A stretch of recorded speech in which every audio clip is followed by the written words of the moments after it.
A continuación, Noticiero Telesucesos. Clasificación A. Apto para todo público.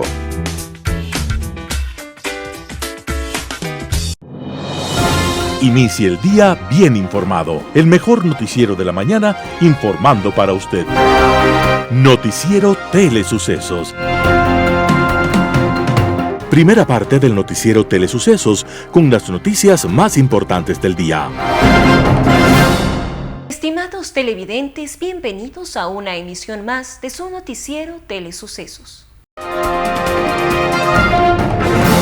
Un día como hoy. Estos acordes nos recuerdan a Beethoven, el genio alemán de la música intensa, conmovedora. Su música fue como su vida, dramática, marcada por grandes ansias, por la búsqueda de la esquiva felicidad y por profundas tristezas. Una precoz deficiencia auditiva sumió a Beethoven en la soledad. Entonces fingió ser soberbio para alejarse de la gente, para ocultar que ya no podía escuchar. En ese momento escribió su testamento, en el cual se confesaba y decía: A vosotros, que me consideráis hostil, cuán injustos sois conmigo. Desde siempre mi corazón me ha llevado a los más dulces sentimientos, pero mi dolencia me obliga a alejarme de todos.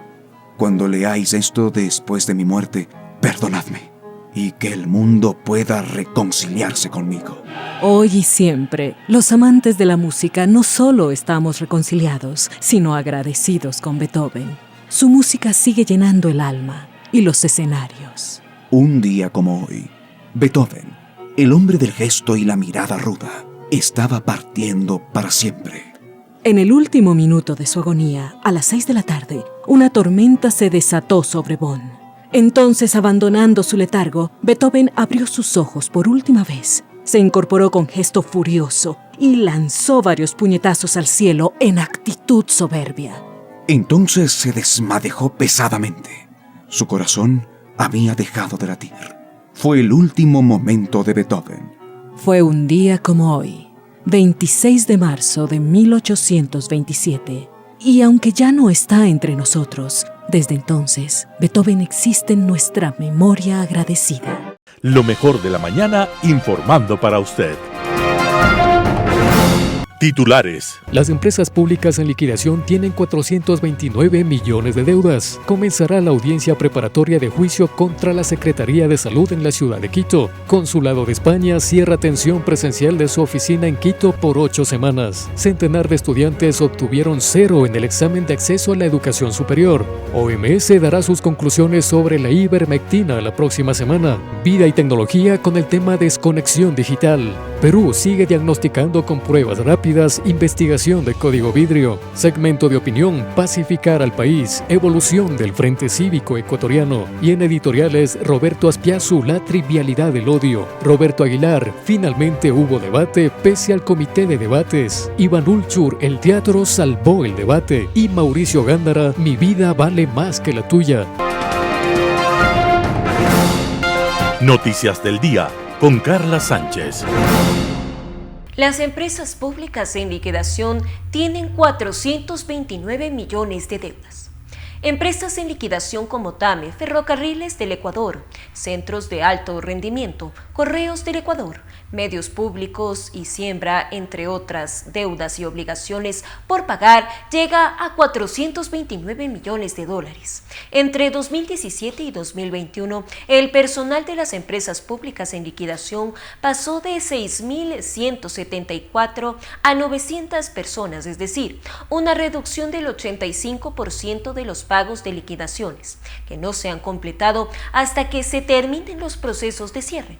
Todavía no se ha determinado la fuente para el financiamiento de las desvinculaciones de los que todavía están en funciones. Ese compromiso requería alrededor de 7 millones de dólares adicionales, los cuales deberán ser gestionados por el próximo gobierno. Comenzará la audiencia preparatoria de juicio contra la Secretaría de Salud de Quito. El lunes 26 de abril se realizará la audiencia de evaluación y preparatoria de juicio contra la Secretaría de Salud de Quito por el presunto delito de peculado en la compra de 100.000 pruebas para detectar COVID-19. En el caso están involucradas 14 personas, entre ellas el alcalde de Quito, Jorge Yunda, quien usa grillete electrónico desde el 19 de febrero y tiene la prohibición de salir del país. Según la Fiscalía, la adquisición realizada a la empresa Salomé S.A. habría generado un perjuicio de más de $4.200.000. Además, se validan informes sobre calidad de las pruebas que el municipio anunció como PCR, pero que resultaron ser LAMP. Consulado de España cierra atención presencial de su oficina en Quito por 8 semanas. El Consulado General de España en Quito informó 4 medidas que adoptará en la atención presencial de su oficina debido al incremento de casos de COVID-19 en Ecuador. Para mejorar las condiciones de seguridad, realizarán teletrabajo y se tomarán las siguientes acciones. En los trámites de registro civil consular y visa de visados por estudios se suspenden durante 8 semanas a partir del 24 de marzo. No obstante, el consulado aclaró que los trámites se pueden realizar en todo momento y sin cita previa, consultando en su portal digital. Para el visado de familiares de ciudadanos de la Unión Europea se otorgarán nuevas citas presenciales con un plazo de 4 semanas, sin prejuicio de la posibilidad de presentar solicitudes para este tipo de visados. Para realizar estos requerimientos se piden 2 días hábiles a través de PLZ International, dirigiéndose a través del correo electrónico info.uio.blichelfrom.com y pagando un precio de $15. Centenar de estudiantes obtuvieron 0 en el examen de acceso a la educación superior.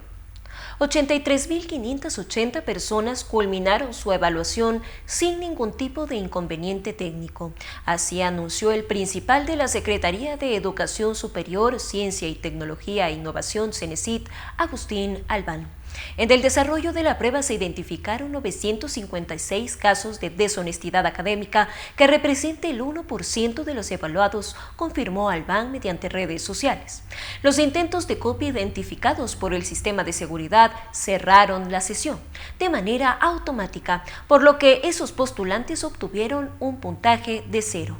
Además, otros 12.190 estudiantes que no contaban con internet o un dispositivo electrónico fueron convocados a 321 sedes habilitadas por la CENESID, informó Albán. OMS dará sus conclusiones sobre la ivermectina la próxima semana. La Organización Mundial de la Salud, OMS, anunció que emitirá la próxima semana sus recomendaciones sobre el uso de la ivermectina en casos de COVID-19. Este fármaco antiparásitos ya fue desaconsejado por la Agencia Europea del Medicamento, EMA, para tratar el coronavirus. Hace un par de semanas reunimos a expertos para analizar las evidencias y deberíamos finalizar las recomendaciones a comienzos de la próxima semana, destacó la jefa del equipo clínico a cargo de la respuesta contra COVID-19 en la OMS, Janet Díaz. Díaz reconoció que, en contraste con el amplio desarrollo de vacunas contra el coronavirus causante de la COVID-19, hay por ahora muy pocos tratamientos clínicamente aprobados como efectivos, e incluso estos solo han mostrado óptimos resultados en pacientes graves, no aquellos con síntomas leves o moderados. Por ahora, los tratamientos recomendados son los corticosteroides, dexametasona y la terapia con oxígeno en el caso de pacientes graves, afirmó la experta.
Vida y Tecnología.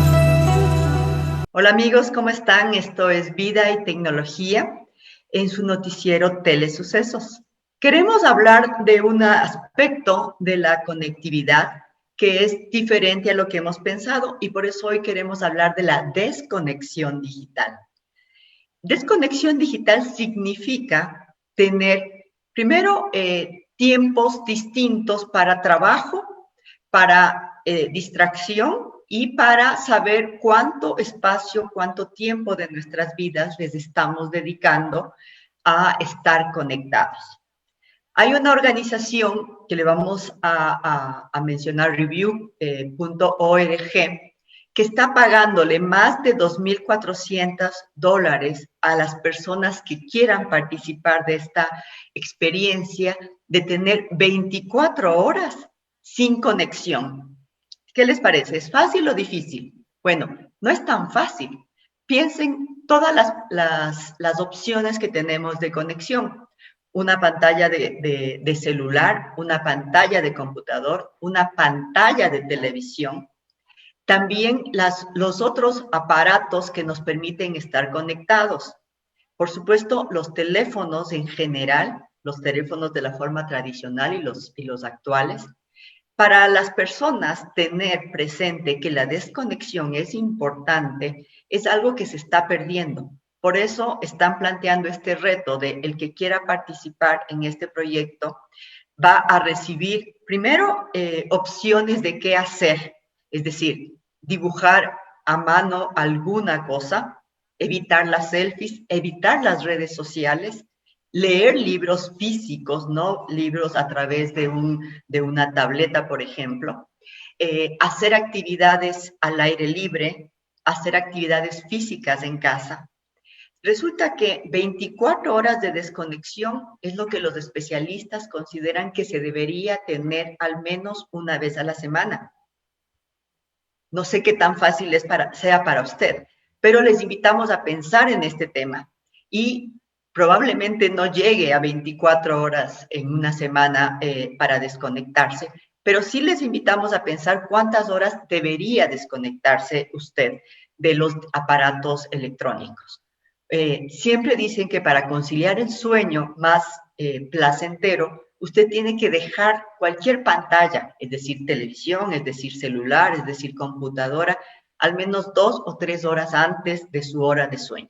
Ese es un primer paso. Y esta organización que está planteando este reto está poniendo tips para que empecemos a tomar conciencia de que la conexión también genera estrés. Se está hablando de que después de los confinamientos hay una excesiva conexión a través de computadoras o a través de reuniones virtuales o a través de sesiones virtuales. Y ese estrés también está generando otro tipo de inconvenientes en nuestra salud. Por eso, desconectarse 24 horas puede ser un reto, pero es el momento de ir tomando acciones y empezar a dejar las pantallas antes de lo que teníamos previsto o lo que es nuestro hábito. Este es otro tema que queremos que ustedes consideren aquí en Vida y Tecnología. Un gusto siempre estar a su lado.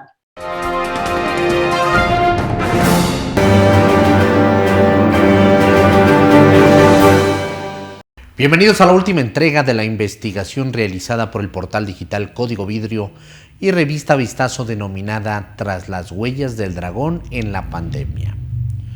Perú sigue diagnosticando con rápidas. El manejo del diagnóstico fue el mayor error estratégico del gobierno peruano, que para combatir la pandemia empleó pruebas rápidas en reemplazo de las PCR.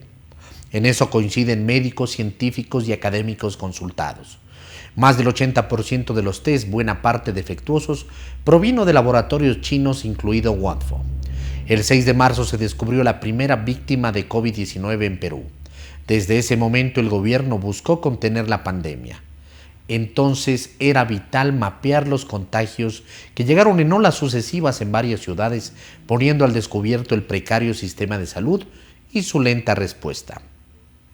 Para septiembre de 2020, Perú era el país con más víctimas de COVID-19 por cada 100.000 habitantes en la región.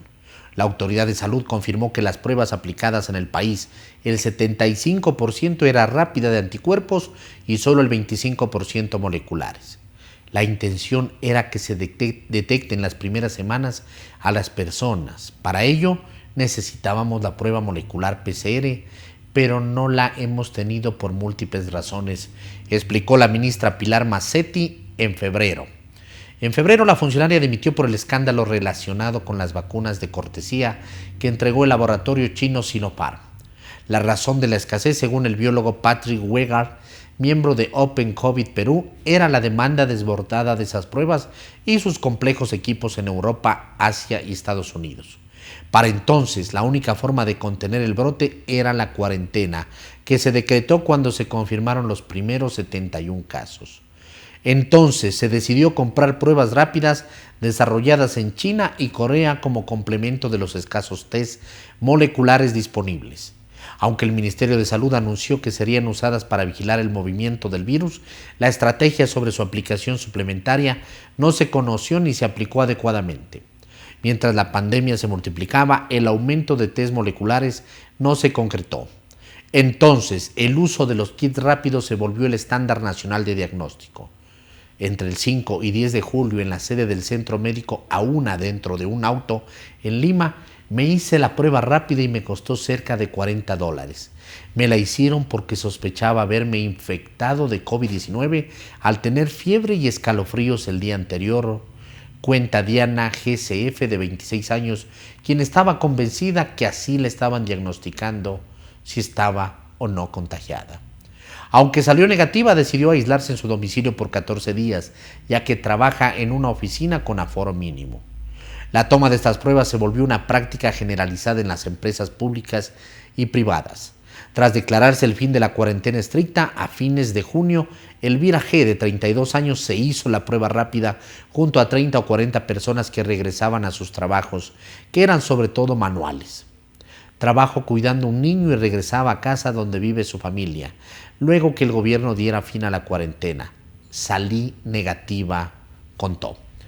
Durante los meses más críticos de la pandemia, el 85% de las pruebas eran rápidas, mientras las moleculares se concentraron netamente en Lima, la ciudad más poblada con 8.5 millones de habitantes. Al ser consultado para esta investigación sobre la política aplicada, el Instituto Nacional de Salud, INS, informó que las pruebas rápidas eran una tecnología disponible dentro de una estrategia de vigilancia de casos COVID y también permitía identificar casos sospechosos según el cuadro clínico y los antecedentes epidemiológicos. Al haber pasado varios meses de la pandemia, se conoce que los anticuerpos, tanto IgM como IgG, pueden persistir por algunas semanas en las personas infectadas. Esas pruebas ya no son útiles para identificar casos nuevos. Es por ello que en las nuevas normas de vigilancia se ha establecido el uso de pruebas moleculares, explicó el INS. En la práctica, esos insumos se siguen empleando a modo de diagnóstico según constatamos. Uno de los testigos del doble discurso es el epidemiológico Fernando Mejía del Hospital Público Cayetano Heredia. Él ha estado por varios meses en la primera línea de combate del coronavirus. En entrevista para este reportaje, reveló que para enfrentar la pandemia se elaboró un estudio inadecuado que sirvió de validación, con lo cual la población empleó las pruebas rápidas como si fueran de diagnóstico. No hubo campaña alguna que orientara a la población o personal de salud sobre el uso correcto de estos productos. Por el contrario, persistieron en el error de usarlas. Cuando otros países trataban de asegurar compras de pruebas moleculares para contener la pandemia, Perú optó inexplicablemente por compras masivas de pruebas rápidas, observó Edward Málaga, neurobiólogo y director del laboratorio que desarrolló la prueba molecular para detectar el COVID-19 en Perú. La versión oficial es que era imposible asegurar la compra de pruebas moleculares en el mercado internacional, pero eso no solo es falso, otros países de la región sí lo hicieron, sino que tampoco apostaron por el desarrollo de pruebas diagnósticas hechas en Perú como sí lo hizo Argentina. Hasta hoy, Perú sigue diagnosticando COVID-19 con pruebas serológicas rápidas y una cantidad insuficiente de pruebas moleculares. Un año después del azote de la pandemia en Latinoamérica, las pruebas rápidas siguen empleándose libremente en varios países ante la inacción de las autoridades gubernamentales, que no han podido enmendar las fallas evidenciadas en la estrategia de detección y contención del coronavirus. China sigue siendo el proveedor hegemónico de pruebas rápidas y más recientemente de vacunas, que ahora son el insumo más codiciado. Segunda parte del noticiero Telesucesos, opinión de importantes personajes de la actualidad nacional en política, economía, salud y educación. Opinión. A puertas de una segunda vuelta electoral para elegir al presidente y vicepresidente del país, se vienen los cuestionamientos de cuáles son las prioridades. Pienso, y estoy seguro de lo que voy a decir, que la prioridad de quien gane el 11 de abril, siempre y cuando, y esperamos que sea de manera legítima, y que no tengamos sorpresas ni apagones de esta vez, para evitar cualquier duda y cualquier malestar, lo más importante y lo prioritario es pacificar al país, bajar el tono, conversar y aglutinar a otros sectores de la población, aunque no hayan votado por él, aunque no hayan sido partidarios, para hacer un eje nacional, que haya un gran desempeño de la democracia, que la Asamblea trabaje en función del país de manera, obviamente, no todos pensarán igual, pero se creen bloques, se creen uniones racionales en fin de apoyar o legislar al nuevo gobierno, pero no de una manera de cerrarle las vías porque es del otro partido, de cerrarle las puertas porque pueda ganar, para que no gane las elecciones cantonales, municipales que se vienen en 2 años más. Es muy importante que el tono, el estilo del nuevo gobernante, sus ministros, su staff, sea un staff moderado en función de un nuevo Ecuador, recuperar un Ecuador donde no existía este confrontamiento, esta polarización que lamentablemente a la llegada del gobierno, el presidente Correa, muy joven aún él, su estilo, un poquito de tractor, de ofensas, unas sabatinas donde realmente cada fin de semana humillaba a alguien. Esperamos que gane quien gane, el tono sea otro. Le escuché a los dos personajes, le escuché inclusive al señor Arauz decir que él viene por un estilo diferente, por una juventud diferente, hablar en el debate. Espero que si él gana sea así. También el candidato Guillermo Lasso, de quien se esperaba o se lo pedía que tenga un discurso en el debate más fuerte, más potente, más a la ofensiva, manejó un dialecto, un tono educado, cordial. Obviamente hubieron unos cuantos dardos entre cada candidato, sin embargo, no podemos decir que el debate tuvo sobresaltos en la parte de violencia o no. Entonces, mi pedido para el gobernante que llegue para el país y para que el Ecuador instaure no solamente en la política, sino en las redes sociales, en las conversaciones, en las reuniones de amigos, las reuniones familiares, se rompa y se quite esta polarización y odio que ha habido en las familias, en los grupos sociales, en la prensa, en las redes, en fin. De mi parte es todo por hoy. Deseamos una buena noche para todos. Medicina Ecológica, con la conducción del doctor Walter Mena Ordóñez. Amigos televidentes, es un gusto emitir para el noticiero de Telesucesos la evolución del Frente Cívico Ecuatoriano, presidido por el doctor Francisco Huerta Montalvo. Introducción. Dada la premura del tiempo y las circunstancias apremiantes que vive el país de cara a las elecciones del próximo 11 de abril, y para efectos de explicar al auditorio la evolución del Frente Cívico Ecuatoriano hasta la fecha, me voy a permitir usar la figura de un gran teatro con 3 escenarios y 2 actos interactuantes para explicar la situación del país y el rol que debemos jugar los ecuatorianos para evitar una catástrofe de imprevisibles consecuencias. Todos los escenarios tienen al menos un telón de fondo y una banda sonora para que cada uno de los actores cumpla su rol a plenitud. Los que mejor actúan ganan el Oscar, El resto quedan como actores secundarios o simplemente desaparecen de la escena. Primer acto, Correa Arauz. Es un acto en que el actor es Arauz y encarna al expresidente Correa. Tiene como telón de fondo el llamado socialismo del siglo XXI y la banda sonora es pletórica de amor patrio y justicia social. Este es un escenario asombroso. Arauz parece actuar, pero en realidad el verdadero actor es Correa. Arauz solo cumple el modesto rol de títere. Desde Bélgica, su amo, el titiritero, mueve los hilos que hacen posibles sus movimientos y al Andrés lo hace mentir una y otra vez. Lo hace con tanta habilidad que el pobre Arauz, mientras sube y baja la mandíbula, parece hablar por él mismo, pero en realidad es solo una ficción. Segundo acto, Correa Arauz. Desde Bélgica se escucha con marcado tono híbrido a un Correa que proclama cual Júpiter, como representante del socialismo del siglo XXI en el Ecuador, necesito recuperar el poder político. Es lo único que alimenta mi ego. Necesito compartirlo con mis socios, los narcotraficantes y ladrones. Lo necesito con urgencia para vengarme de mis detractores y esta vez perennizarme en Carondelet. Termina amenazante con un sonoro «Viva el crimen organizado», «Viva Venezuela», «Viva Castro», «Viva Chávez» y Maduro. Hasta la victoria siempre. Primer acto, Lazo Borrero. El otro escenario tiene como telón de fondo el sentido común.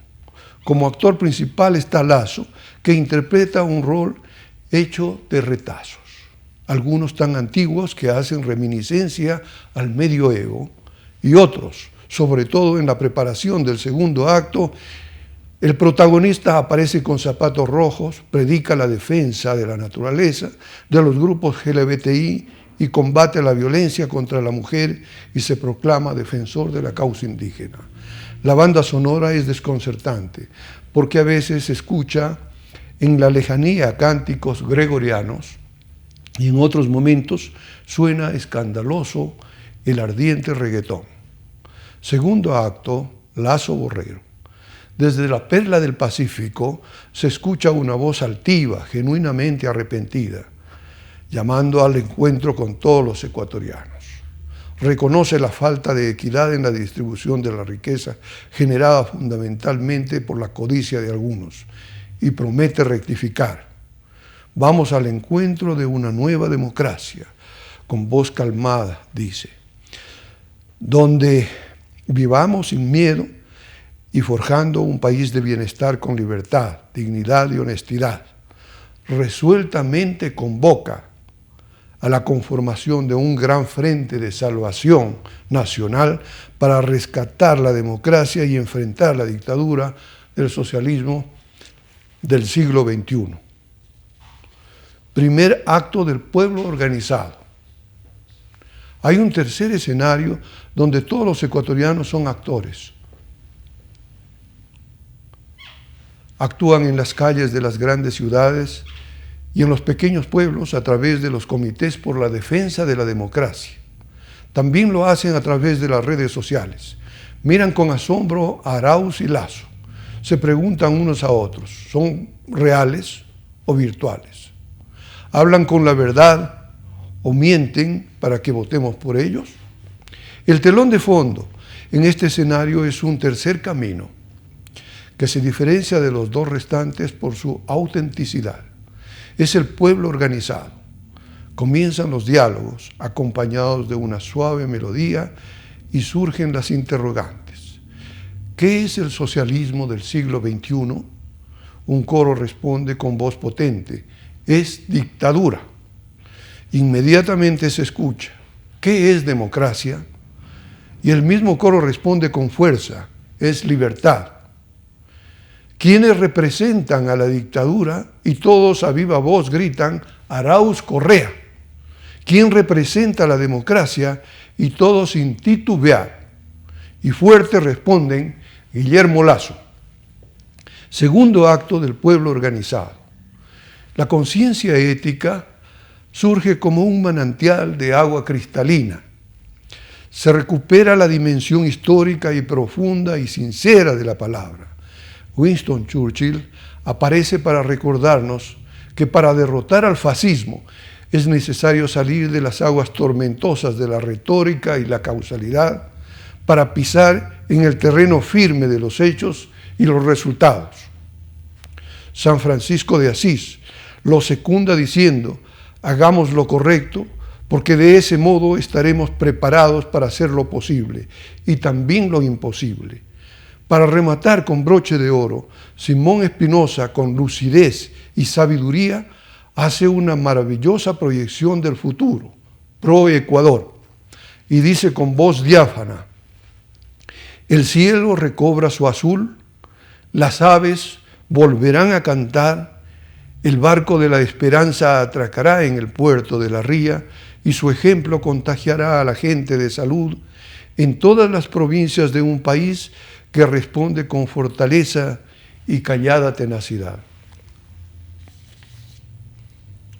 Conclusiones de la Asamblea Inaugural del Frente Cívico en Guayaquil. Tercer escenario. Plan Pro Ecuador propuesto por Simón Espinosa Cordero. Inmediato dictamen fiscal sobre el financiamiento de la campaña Arauz por parte del Ejército de Liberación Nacional de Colombia. 2. Reemplazo de los miembros principales del Consejo Nacional Electoral por los suplentes. 3. Declarar nula la primera vuelta electoral o repetición total del escrutinio con apertura de urnas. 4. Intervención de la Contraloría sobre la idoneidad del sistema informático.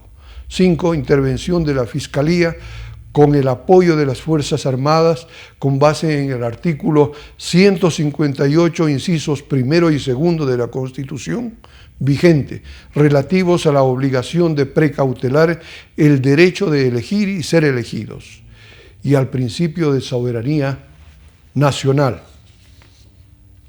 Todo el proceso contará con la supervisión de las Naciones Unidas, de la Unión Europea y la OEA. Además, y fundamentalmente, con el concurso de la sociedad civil organizada, constituida en veedora electoral. Todos como veedores electorales. Estos escenarios eran debatidos el 6 de marzo del 2021 en Guayaquil, cuando se presentó la Asamblea Cívica Ecuatoriana.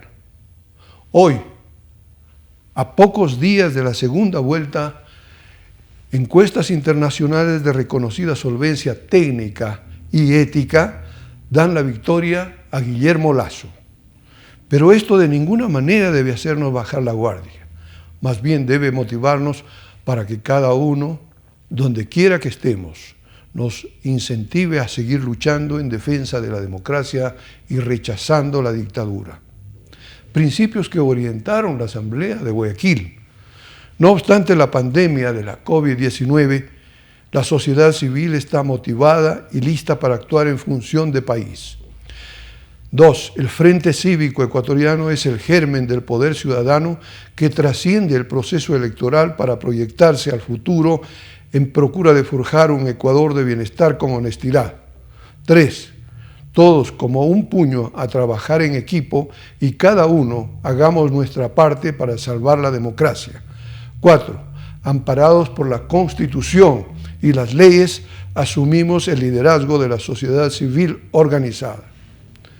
Estructura del Frente, como ya había expresado, doctor Francisco Huerta Montalvo como coordinador nacional, secretario nacional Hernán Toral y Cristina Vinuesa como prosecretaria, tesorero nacional Gonzalo Zurita, coordinadores provinciales, cantonales y parroquiales, comités barriales y locales para la defensa de la democracia.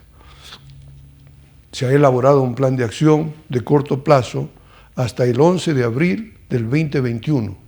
El eje estratégico, salvar y recuperar la democracia, a cargo de la Coordinación Provincial de Pichincha. En el mediano plazo hasta el 2025, el eje estratégico es viabilizar la gobernabilidad mediante mesas de trabajo y participación de todos los ecuatorianos. Largo plazo, hasta el 2030, consolidar la democracia y el desarrollo sostenible, con base a la Agenda 2030, 17 Objetivos del Desarrollo Sostenible y con la participación del pueblo organizado. Se ha hecho asambleas en Cuenca, en Península, en Manabí, y el 27 de marzo, a las 10 de la mañana, con una conferencia de prensa, se realizará la asamblea del Frente Cívico Ecuatoriano en Quito, en el Hotel Carlton. Documentos de apoyo, libro Crítica a la Constitución de 2008 y proyecto de reemplazo por la de 1998 con enmiendas. 8 documentos del Pacto Social por la Vida y por el Ecuador, sobre economía y empleo, economía campesina, salud pública, educación, naturaleza y ambiente, anticorrupción, descentralización y violencia de género, sistemas de salud, anticorrupción y desarrollo sostenible, y todos los documentos que en el futuro surjan como consecuencia del compromiso de los ecuatorianos frente a esta alternativa que plantea la sociedad civil. Gracias, amigos de Televidentes. Hasta la próxima. Editorial con Carla Sánchez. La trivialidad del odio. Ya no está de moda el odio, dijo como humorada el candidato Arauz, y pretendiendo marcar distancias con su patrón Correa y con el pasado del gobierno del que fue parte, no hizo sino remover recuerdos dolorosos. Las redes sociales sentenciaron que tal moda presentaba como un concepto amigable y ligero. Tuvo un contexto muy inoportuno, con todo a su vez con muchos ecuatorianos que padecieron ese odio como producto de una política de Estado. El listado de víctimas es ampliamente conocido y no cabe en su discusión. Arauz seguramente quiso sugerir que los tiempos han cambiado y que no es momento de recurrir a viejas fórmulas de opresión para el ejercicio del poder. Pero no hay que olvidar que la siembra del odio forma parte de la ideología del socialismo del siglo XXI y que no es cuestión de apelar a un ensalmo para conjurar, aportándolo de golpe de su esencia política. Quiere proyectar una imagen renovada del correísmo, aunque las sombras del pasado lo abruman y no puede acallar a los fantasmas. Afirma que va a contar con un renovado cuadro de jóvenes colaboradores. Sin embargo, en las fotografías del cuarto de guerra que opera en México, parece dirigiendo la mesa chica junto al omnipotente Mashi y otras viejas figuras de la Revolución Ciudadana, en su mayoría procesados y o sentenciados por casos de corrupción. Es muy difícil que con esas malas compañías Arauz siga arropándose con la bandera blanca de Unión por la Esperanza, que simboliza paz y pureza, cuando en su reverso sigue oculto el mismo verde flex tóxico y viciado. El problema es que si bien Correa le endosa votos a su candidato, también se los quita, y en el neteo de que cuenta del saldo que queda rojo, de ahí con la elección de segunda vuelta que dependa de una mesa de electores fluctuantes, que no forman parte de esa acentuada polarización del electorado, y es justamente a ellos a quienes dirige su mensaje timorato de perdón y olvido. Hay que convencerlos de que la lista 1 no guarda relación con la 35 y enfatiza que son dos cosas muy distintas, lo cual es falso. Que quiera tomar distancia es comprensible, pero que pretenda negar a quienes dirigen su campaña es querer tapar el sol con un dedo. Apenas amaga con un acto de mea culpa, que aquello del odio estuvo mal y que no se va a repetir, pero no es para nada disruptivo. Hasta ahora su discurso de diferenciación respecto a los abusos y desafueros del correísmo ha sido nulo y ahora insinúa débilmente una graciosa rectificación. Todavía pasa de enganche sin contrastar tantas dudas. Por ejemplo, ¿representará efectivamente la independencia de poderes? Es una respuesta obligada considerando su cuestionamiento a la justicia presuntamente politizada, que ha condenado a su mentor político y a muchos de los que quieren volver a adueñarse del poder con el claro objetivo de promover su propia impunidad. Con esta declaración sobre la moda del odio, como si fuera algo trivial, Arauz ha destapado una lápida que despide olores de fétidos y de nauseabundos. En la recuperación de la memoria por el hedor, podría convertirlo en el epitafio de su postulación. Finalmente hubo debate pese al comité de debates. Finalmente sí, a pesar del comité de debates hubo debate. Las interminables preguntas que incluían hasta 3 o 4 temas, cada una con 1 minuto y medio para responder, la camisa de fuerza de los tiempos, 1 minuto para esto, 30 segundos para aquello, que eliminó toda fluidez en el intercambio y facilitó a ambos candidatos adoptar a ratos la estrategia de no responder lo que no les convenía, el acotadísimo papel del apuntador confiado a la moderada, que eliminó toda noción del periodismo de este encuentro, lo inexplicable del protagonismo que quisieron asumir los organizadores a través de una serie de videos infográficos que no eran otra cosa que un embutido de datos que no cumplieron función alguna. A pesar de todas estas cosas que parecían diseñadas científicamente para dinamitar el debate, este se produjo finalmente, y no fue un debate entre 2 planes de gobierno, sino entre 2 personalidades. El cuento al lenguaje corporal, que suele ser una de las claves de este tipo de encuentros. El Ecuador tuvo anoche 2 horas para contemplar y comparar 2 estilos de sonrisa, la de Arauz, quien parecía recordar súbitamente su obligación de exhibir los dientes de los últimos 3 segundos de cada intervención, se volvió a menudo descriptiva y hostil, y la de Lasso, a ratos tensa, fue relajándose poco a poco, a medida de que su Leomovit y de la noche que iba ganando fuerza. Andrés, no mientas otra vez. Si el debate lo gana quien logra posicionar una idea en el imaginario del público, quizás haya que conceder el triunfo al candidato de Creo, así como la frase "mírenme a los ojos", lanzada por León Febres Cordero a Rodrigo Borja, terminó convertida en el símbolo por el que se recuerda el debate de 1984 y el de 2021 pasará en la historia por la muletilla. Lasso repitió la frase "Andrés, no mientas otra vez" decenas de veces y prácticamente en todas sus intervenciones. Arauz, en cambio, se mostró bastante errático en la manera de vender su idea de fuerza, que consistía en identificar a Lasso con los privilegios de la banca, que antepone sus intereses a los del país y que cogobernó con Lenín Moreno. Tuvo, sí, una frase bien diseñada: "Nosotros pusimos a Moreno, ustedes lo compraron". Pero la cuota de autoinculpación que tal afirmación implicaba le impidió servirse de ella más de 2 veces. El fantasma de Correa se cernió sobre Arauz durante toda la noche. Si desenmascararse desde la sombra del expresidente ha sido la prioridad estratégica de su campaña de segunda vuelta, hasta el extremo de cambiar su logotipo, donde antes aparecía la cara del líder prófugo de la justicia, hoy se encuentran 2 triángulos como improvisada abstracción de las iniciales AA. El debate vino a demostrar que tal intento es imposible. Arauz no se desmarcara de Correa porque no se atreve. Fue evidente, por ejemplo, cuando se tocó el tema del Yasuní. "Siempre te quedaste callado", le acusó Lasso a propósito de la consulta popular que el propio Arauz, en un espacio infinitamente menos expuesto que este, admitió que fue robada a los Yasunidos por el gobierno de Correa. Fue una buena oportunidad para que expresara su desacuerdo con su líder, pero no pudo. Cambió de tema. Tampoco supo qué decir cuando Lasso le puso algunos de los horrores de su gobierno por delante, empezando por el asesinato del general Gavera. Arauz pataleó y recurrió a los supuestos crímenes de lesa humanidad cometidos por Lenín Moreno en octubre de 2019. Otro tema en el que no se atrevió a decir una sola palabra fue Venezuela. Horas antes, Rafael Correa había publicado en redes un video en el que defendía al régimen de Maduro. No sería él quien lo contradijera. En cuanto a Lasso, pues empezó el debate de la peor manera, ignorando de manera olímpica a su antagonista.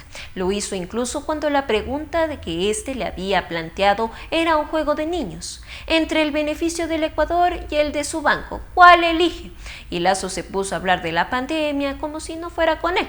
Solo respondería a una hora más tarde, seguramente porque se lo dijeron sus asesores, como hizo notar hábilmente Arauz. Otra pregunta que dejó sin contestar tenía que ver con su compañero de fórmula Alfredo Borrero. ¿Puede usted decir si él se vacunó? En Twitter el aludido se apresuró a contestar que no, pero Lasso cayó y dejó instalada la duda. Sí desmintió en cambio con un sonoro «Andrés, no mientas otra vez», la acusación de que sus propiedades están a nombre de empresas fantasmas, y por enésima vez exhibió el informe de la comisión nombrada por Rafael Correa para investigar el feriado bancario, en el que se lo libra de toda responsabilidad. En resumen, en esta ocasión sí hubo choque de trenes. Los organizadores no pudieron evitarlo. Ninguna de las preguntas planteadas por ellos, ni una sola, fue relevante para el contenido del debate. Fueron los propios candidatos los que pusieron sobre la mesa las cuestiones importantes. Para los espectadores hubo una incómoda sorpresa: las pausas publicitarias del Consejo Nacional Electoral, que interrumpieron el encuentro 4 veces. El hecho de que durante esas pausas un equipo de asesores rodeaba a los candidatos como entrenadores de box en las esquinas del cuadrilátero vuelve aún más cuestionado este formato. Los organizadores siguen tratando de proteger a los candidatos de aquello que deberían incentivar: el debate. Mi vida vale más que la tuya. Vivimos unos tiempos en que se imponen los antivalores y algunas normas antiéticas parecen impartidas desde la cúspide del poder.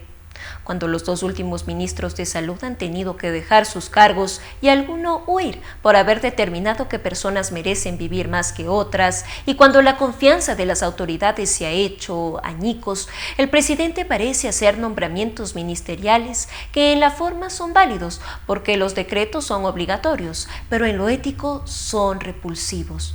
Si la información que consta en el Consejo de la Judicatura es correcta, el nuevo titular del Ministerio de Salud tiene más de 30 demandas judiciales.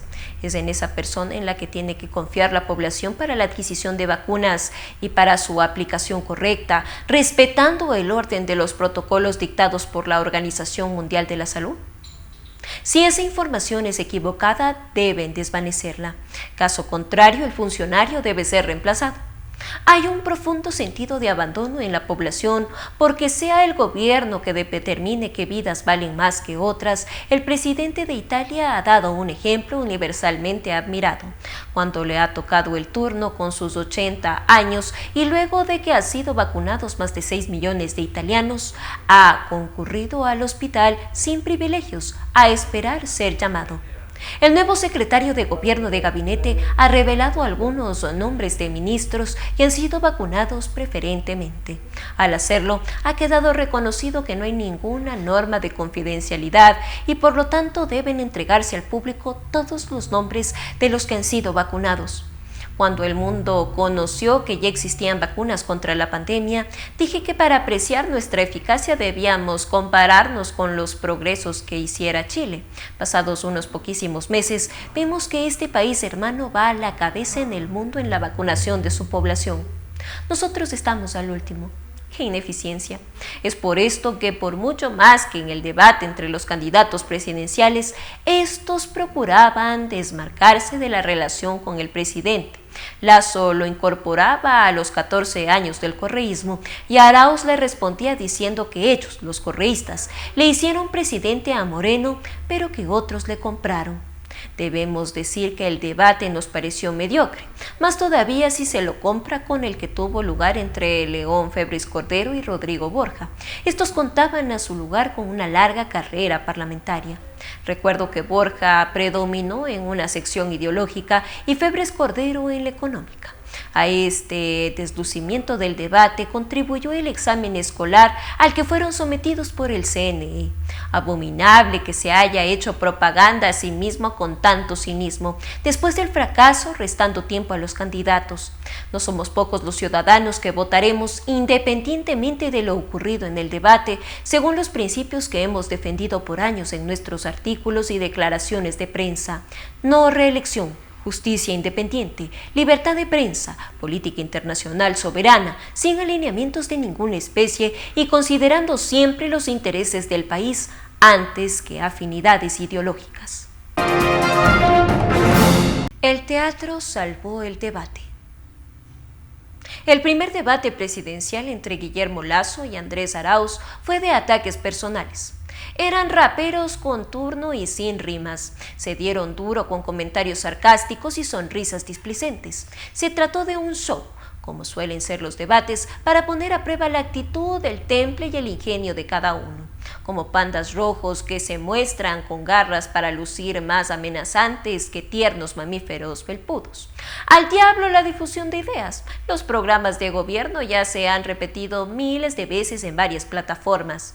Y las cicatrices post-debate fueron burlas, chistes y hasta canciones. El Andrés no mientas otra vez, un billete de 20. A Lasso dale mazo. O el ofrecimiento de Arauz de darle el dato de Correa. ¿A alguien le tembló la voz? ¿Sudaron? ¿Hubo escopolamina en algún café? Después de todo, estas preguntas sobreviven en el imaginario popular alrededor de los pandas rojos que aspiran a la presidencia. El sarcasmo fue arma de ambos, tanto en tono como en contenido. Hubo teatralidad y guión. En un momento Lasso se refirió a Arauz como Rafael, se disculpó y corrigió Andrés, forzado quizás, pero efectivo. Luego lanzó a Andrés, no mientas otra vez, y lo repitió después de algunas de las críticas de su contrincante. Parecía cántico de colegio por la rima con el nombre del sujeto. Corrección, parecían raperos con turno y una rima, pero tuvo pegue. Lo dijo de inicio a fin. En comedia se llama ley de tercios o callback, aludir a un tercer o cuarto remate a algo dicho antes. Luego se convirtió en un lema, camiseta, intervenciones urbanas y la preocupación de muchas otras personas llamadas Andrés de ser víctimas injustas de la rima. Publicaron una carta de broma al respecto. Su preocupación en todo caso es comprensible. Arauz también tuvo malabares entretenidos. No tiene la rapidez de Correa para humillar, pero aprovechó sus conocimientos técnicos para hacer tropezar a Lasso, mencionando el programa para aprender programación Python y el protocolo de Nagoya. Era esa persona que mencionaba la Wikipedia y en plena conversación te pregunta con condescendimiento algo como, obviamente sabes quién fue el presidente de Uganda, ¿no? O quien inicia conversaciones con chicas en bares preguntando, ¿sabes del protocolo de Nagoya? Arauz tuvo un golpe clásico. Después de una mención de Correa, acusó a Lasso de estar obsesionado con él y al igual que Rabascal en algunas entrevistas, jugó con ofrecer el contacto. Era la típica alusión a lo sexual. Quedó ahí. Después de sonrisas y miradas de hastío, hubo un momento incluso que recordó al famoso encontrón entre Álvaro Noboa y Rafael Correa en el debate de 2007. Arauz sonriendo y mostrando una foto de las propiedades de Lasso, preguntándole por qué no estaban a su nombre mientras Lasso repetía, Andrés, no mientas otra vez. Andrés, no mientas otra vez, antes de aclarar que estaban a nombre de su esposa. ¿Cómo olvidar a Alvarito, rojo como un tomate, gritando, esa sonrisa falsa? El CNE esta vez le puso empeño a la cinematografía.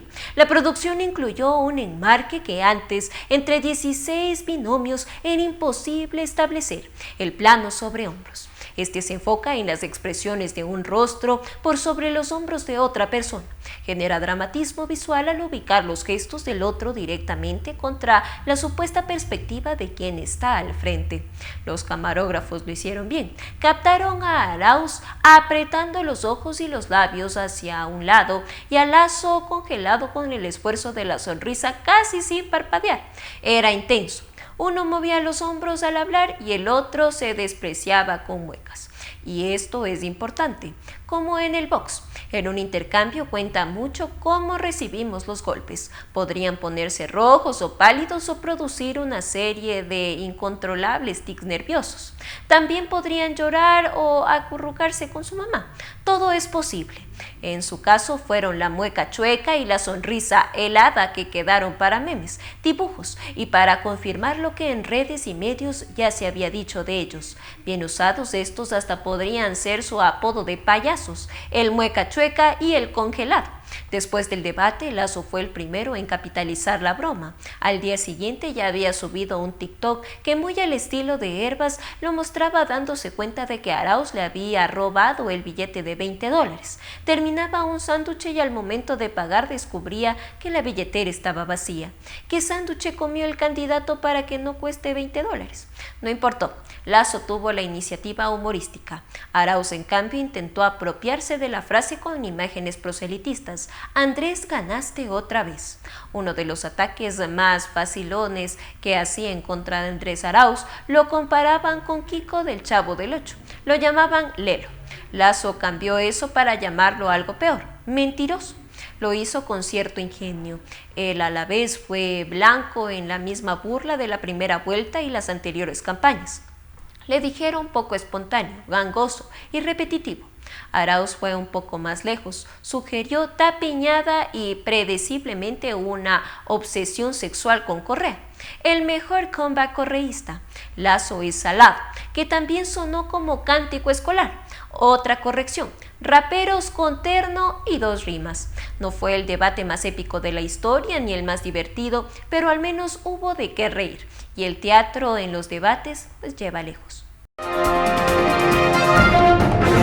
Y así finalizamos una emisión más de su noticiero Telesucesos. Manténgase en la sintonía de nuestra programación y no olvide seguirnos por nuestras redes sociales. Nos encuentran en Facebook como Telesucesos, en Instagram como @telesucesos_, en Twitter como @telesucesos29, en YouTube como Telesucesos HD y también por nuestra página web www.telesucesos.net. Hasta la próxima. Lo mejor de la mañana informando para usted. Noticiero Telesucesos.